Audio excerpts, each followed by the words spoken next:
Was Fred Crisman the real-life smoking man? Today I'd like to do something a little different and explore a very interesting figure in UFO lore. Very few people talk about him these days, but he is a fascinating character or person, and he is connected to not only the JFK assassination, but also Kenneth Arnold, the first nationally known UFO case, and where the term flying saucer came from was the Kenneth Arnold case, although Crisman actually saw a UFO right before Kenneth Arnold. Crisman was a spy, seemingly. He was with the OSS, the precursor to the CIA, and then he was with the CIA. We don't know exactly what he did with the OSS in the CIA. We know what they said he did, but who knows? But Fred Crisman seems to be the inspiration for the character the Smoking Man on The X-Files. If you have never seen The X-Files, the Smoking Man was one of the main villains. Before I get too far into it, please hit like, please subscribe, share on social media, and as I'm going through it, please comment below and let me know what you think. The Smoking Man was a great villain throughout the entirety of the series of The X-Files. He was a shadowy man in black sort of person, a human man in black, part of the government's interest in UFOs and the UFO cover-up. And he also killed JFK in the series. Okay, let's get into Fred Crisman. In specific, I'm going to read from a few articles. The reason I'm going to read from more than one is because there are various versions of accounts and various versions of the important events for our purposes of his life. Okay, here's an article from Wikispooks. Fred Crisman was a mysterious figure who appears in several deep political contexts. A native of Tacoma, Washington, his first notable mention is in connection with the Maury Island UFO incident. His next widely known parapolitical appearance took place in the Jim Garrison trial of the JFK conspirators in New Orleans. His origins, role, and activities are largely unknown. There has only been one biography of Crisman by parapolitics writer Ken Thomas called the Maury Island UFO, although his name appears in UFO literature.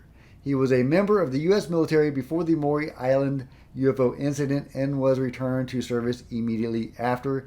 He died in relative obscurity in 1975 after serving on the board of directors of the Tacoma Public Library and hosting a right-wing radio talk show. Okay, moving on. Born in 1920, the Shaver Mystery. In the mid-1940s, his name appeared in the letters section of the Pulp Amazon stories, adding to editor Ray Palmer's ongoing series known as the Shaver Mystery. The Shaver Mystery began as a series of letters to the editor from Richard Shaver about his knowledge of the remnants of an underground civilization. Shaver developed a vocabulary unique to his stories, including the term Darrow for devolved robot or degenerate robot, which caught on as a buzzword for a time. Shaver also described modern flying saucers used by the subterraneans before the first modern sighting. Palmer invited readers to send in their own information, memories, and stories about the world of the Darrows. Crisman's letter in 1946 detailed an alleged experience he and a fellow soldier experienced in a cave in Burma, and described a weapon and wounds consistent with a modern high-powered laser wielded by a Darrow. Crisman's appearance in Amazing was an important point of contact for him and Ray Palmer in the Maury Island incident. Now, the Maury Island incident took place in Maury Island in Washington, Puget Sound, just across the body of water from Old Boeing Field, an important and fortified site. Crisman and Harold Dahl were apparently trawling Tacoma's Commencement Bay and harbor for lost logs. The timber industry is an important part of the economy, blah, blah, blah. Neither Dahl nor Crisman worked for any local harbor patrol. At best, they could claim to be civil defense volunteers clearing the waterways, while Dahl and Crisman were moored just off Maury Island. From 4 to 6 donut-shaped craft were observed overhead. One craft appeared to be malfunctioning, and the other craft came to its aid. The dysfunctional craft began spewing some sort of metal slag and a paper-like material. The slag hit the boat, killed Dahl's dog, and injured his son. Now, if you're familiar with UFO lore and just UFO encounters in general, you will be familiar with how they often drop metal and seem to discard trash or something, slag. Possibly it's a gift to us. They are giving us hints at their technology and the technology that we could have and allowing us to reverse engineer this stuff.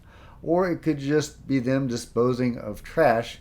However, they've often done it within sight of observers, so it kind of makes you think they want us to find this stuff. And of course, they do, and the military is all over it. But civilians also have retrieved these, what they call metamaterials. And of course, most famously, Linda Moulton Howe had one which she gave to TTSA called the Bismuth piece. Anyway, moving on. That incident took place in June 21, 1947, 3 days before the Kenneth Arnold sighting. So that's what I was talking about earlier. That's the most famous UFO case because it's the first case. Kenneth Arnold saw these flying discs, and that's where we get the term flying saucer is from that experience. And it does get a little bit more interesting with Kenneth Arnold. And there's a connection with him and Crisman. Anyway, so and just prior, that all happened just prior to the Roswell incident, qualifying it as the first modern UFO sighting. Dahl was contacted by the first known man in black the next day. So Dahl was the guy that was with Crisman. Or in some accounts, he was by himself and Crisman wasn't there, and he just related it to Crisman. Dahl was contacted by the first known man in black who warned him to keep silent and recounted details of the encounter Dahl said he could not have known. Crisman contacted Ray Palmer. Palmer, over the next days or weeks, got in touch with the pilot Kenneth Arnold, who, just after his famous sighting of disc over Mount Rainier, Arnold is credited with inventing the term flying saucer, although it was suggested to him during an interview by a reporter following his own description of the phenomenon. Arnold flew to Tacoma. A series of intrigues ensued with bugged hotel rooms, calls to local reporters leaking contents of conversations held in the hotel room, and the eventual involvement of military intelligence from a nearby airbase. Investigators were dispatched from the Army Air Corps from Hamilton Field, and the two investigators met, discussed the incident, investigated the local area, and as the two were set to return to California, Crisman produced a sample of the metal slag in a Rice Krispies cereal box for them to take back with them. The two men who were supposed to be back at Hamilton Field by the next day for ceremonies marking the official transformation, both died en route near Kelso, Washington, when their plane caught fire and crashed. So the two guys that had this metamaterial given to them by Crisman, their plane caught fire and they died. Were the two connected? Who knows? By this point, one would assume the U.S. government probably already had material and they were aware of these things, since there were already men in black trying to suppress this issue. And this is before Roswell even happened. So Roswell was clearly not the first flying saucer that the U.S. government was aware of. And surely they had other flying saucers in their possession or pieces. So one would not think they would feel the need to sabotage this plane if they already had material, but perhaps they were trying to prevent rival services from acquiring this material. we've heard about conflicts between the Army and the Air Force and other branches over who controls the UFO issue. Did it ever escalate to actual violence? Who knows? But this could be possibly one example of that, or it could just be a random plane crash. Crisman later hinted that their plane wreckage showed evidence of being hit by an unknown weapon, again described in conformity with a modern high-powered laser.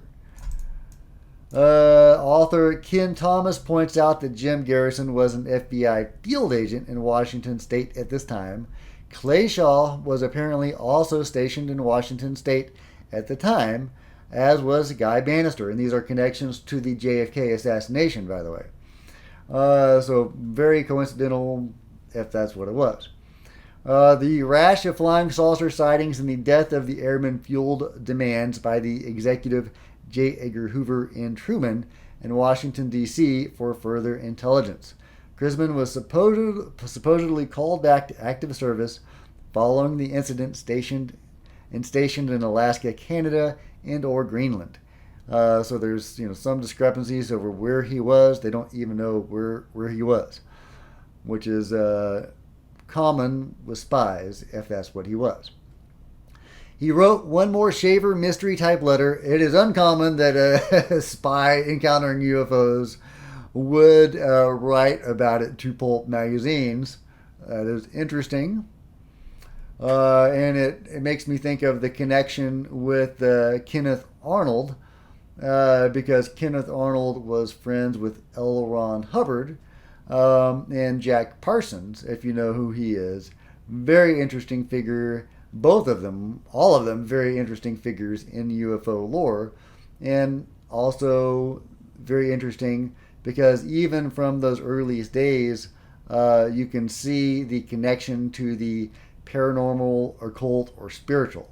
But that's a subject for another time. Jack Parsons and all of that, definitely a subject for another time. But if you don't know who Jack Parsons is, I highly recommend seeking that information out because it is fascinating. Oh, by the way, he worked for NASA and also summoned demons with L. Ron Hubbard or something. Beings. So a murder of a city. Crisman wrote a book. Blah, blah, blah. Okay, then we get to the JFK assassination. Crisman was subpoenaed by Jim Garrison to testify in his case against Clay Shaw in the JFK assassination. When Shaw was arrested, Crisman was allegedly the first person Shaw called. Shaw also made an effort to physically visit Crisman during the early Garrison investigation. Various theories place Crisman on the grassy knoll, possibly as a radio operator or as one of the three tramps taken into custody near Dealey Plaza. The origin of this repeated claim appears to be the Torbit document. Torbit's the pseudonym for a lawyer, author, Kennedy assassination researcher who misspells Crisman. However, a log from Rainier High School where Crisman taught shows no substitute was required for Crisman on the day of the assassination. Of course, if he's some spy that can do all this crazy stuff, they could fake a record. So, I'm not saying that Crisman was on the grassy knoll or that he helped in the assassination, but that is very interesting, and that is surely where they got the inspiration from the Smoking Man, for the Smoking Man. Crisman died in 1975, but his name continues to resonate. Okay, interesting, and here's a slightly different version of it. Crisman served with the OSS during World War II as a liaison to the British Air Force. He flew several combat missions in Europe and Asia. He flew his last mission in May 26 and allegedly came across a Lemurian cave in Burma. That's the underground civilization that we were talking about. From Lemuria, if you know Lemuria. Crisman wrote in 1946. He wrote a letter about the supposed incident to Ray Palmer's magazine. And then they became friends, he and Palmer. By 1947, Crisman was an active officer with the United States Air Force Reserve, worked in marine salvage and was employed by the Department of Veterans Affairs. Additionally, he was an active CIA agent assigned to the Pacific Northwest as a special investigator at large. I don't know. He's encountering aliens in caves. He's a spy, a special investigator at large, whatever that is. Could that be something involving the UFO phenomenon? It wouldn't be crazy to assume that. There's a long-held suspicion that the CIA is, heavily involved in the UFO stuff. The MJ-12 was founded, I think, within a week of the founding of the CIA, which is interesting, if the MJ-12 is even real. It's very interesting. Dahl, an employee at the marine salvage business, reported to Crisman an incident at the Puget Sound harbor near Maury Island where he sighted 6 unidentified aircraft bringing him metallic fragments dropped by one of the objects and camera film he had taken of them. Crisman contacted both the Tacoma Times, police beat reporter Paul Lance, and friend Ray Palmer about the incident, mailing him some of the fragments. And of course, as far as we know, those envelopes didn't burst into flame or anything. So, which is important if, it kind of lets some of those people off of the hook about the airplane going down, one would think. On the evening of July 30th, Crisman and Dahl traveled to the Winthrop Hotel and met with Kenneth Arnold, who also claimed to have seen UFOs the previous month. And so this is, another discrepancy. This is the months getting flipped. One account says that Crisman and Dahl saw the UFOs before Kenneth Arnold, and one saying Arnold saw it first. So either way, the group decided to share the story with United Airlines pilot Emil Smith and military intelligence investigators Captain Davidson and Lieutenant Brown. Smith, Davidson, and Brown joined them for another meeting the following morning, though Dahl was absent. That night, Crisman received a call from Dahl, who explained that his absence was due to meeting government official in a black suit, who warned him to no longer speak of the Maury Island incident for the safety of his family. Dahl went on to say that when he had returned home, his son Charles was missing. Later, Crisman heard on the radio that a B-55 carrying Davidson Brown and some of the fragments had crashed and quickly informed Arnold of the accident. Crisman was later informed by Paul Lance that an anonymous source claimed the B-25 to have been sabotaged or shot down. He returned to the hotel, informing Arnold and Smith about the possible subterfuge. United Press stringer Ted Morello called the group to confirm details about Davidson and Brown, also telling them that an anonymous source warned that the same thing could happen to Arnold and Smith. This warning prompted the frightened Crisman to flee the hotel. Crisman was taken into custody by the military and put on an Air Force transport to Alaska. So again, different version of the account. During his stay in Alaska, he allegedly discovered another Lemurian cave. So he's just tripping over Lemurian caves, alongside a soldier he referred to as Dick. Crisman stated that Dick was killed by a ray gun that was brandished by a being from the cave. After his return to Tacoma, Crisman's reserve commission was revoked by the Air Force on September 8th. Months after his return, Crisman wrote a letter to Amazing Stories recounting his discovery of the cave in Alaska. In 1950, he wrote a letter to Palmer's Fate magazine proclaiming that the Maury Island incident was not a hoax.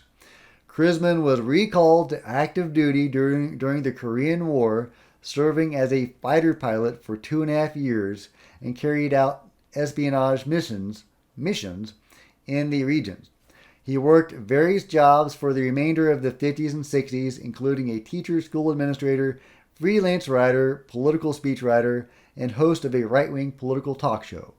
Between 60 and 63, Crisman flew from Tacoma to New Orleans and Dallas 48 times.